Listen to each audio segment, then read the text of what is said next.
নিজের পাড়াতেই মার খেলেন ছোট পর্দার পরিচিত অভিনেতা হরিদেবপুরের ঘটনা। আক্রান্ত হয়েছেন জুনিয়র আর্টিস্ট সোহেল দত্ত। রবিবার সন্ধ্যায় বাবা মায়ের সঙ্গে মন্দিরে যাচ্ছিলেন সোহেল। ধারাপাড়ার রোড এবং করুণাময়ী ব্রিজের কাছে এক ব্যক্তির সঙ্গে কয়েকজনের হাতাহাতি হতে দেখেন তারা। ওই ব্যক্তি সোহেলদের পরিচিত। সোহেল তাকে বাঁচাতে এগিয়ে গেলে তাকেও মারধর করা হয়। পুলিশ সৌরভ সিং নামে এক যুবককে ইতিমধ্যে আটক করেছে। পুলিশ জানিয়েছে ওই সৌরভ সিং এর এক পার্টি থেকে ফিরছিল। মদ্যপ অবস্থায় গাড়ি চালাচ্ছিল সে। দুটি গাড়িকে সে ধাক্কাও মারে আর তারপরে সোহেলের ওই পরিচিত ব্যক্তির সঙ্গে তার বচসা হয়।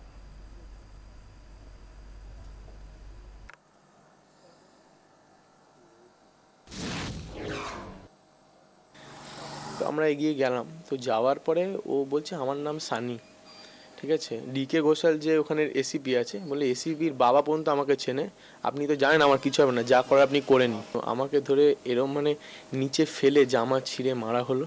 আমার মাথাটা ওরা ফাটিয়ে দিল মেরে। তারপরে আরও 2-3টে ছেলে এসে আমাকে কন্টিনিউ মেরে গেল। আমার বাবা আমাকে বাঁচাতে যাচ্ছে, আমার বাবাকে এত মার মেরেছে, আমি বাবাকে বাঁচাতে যাবো কী করে, আমার নিজেরই এত বাজে অবস্থা।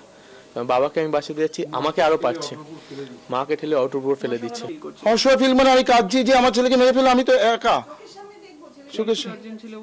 দুটো সার্জেন্ট পালিয়ে গেছে, তারা থানায় গিয়ে অভিযোগ করাতে ওসি যথেষ্ট করেছে, বলছে যে ও একদম দাগি অপরাধী সানি, যে আমাদের তো জীবন সংশয়, বলছে যে ওই জাস্ট জেল খেটে বেরিয়ে আসবো, তো তারপর হচ্ছে তোমার মার্ডার করে দেবো দুটোকে, এই দুটোকে।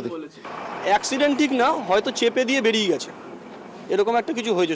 সৌরভ হয়েছে, তখন ওরা বাইরে বেরিয়েছে, বলে যে কিরে মেয়ে নিয়ে ফুর্তি করছিস। এগুলো এখানে যারা ছিল স্পটে তারা সবাই জানে যে মেয়ে নিয়ে ফুর্তি করছিস, হ্যাঁ এই বয়সে বলে।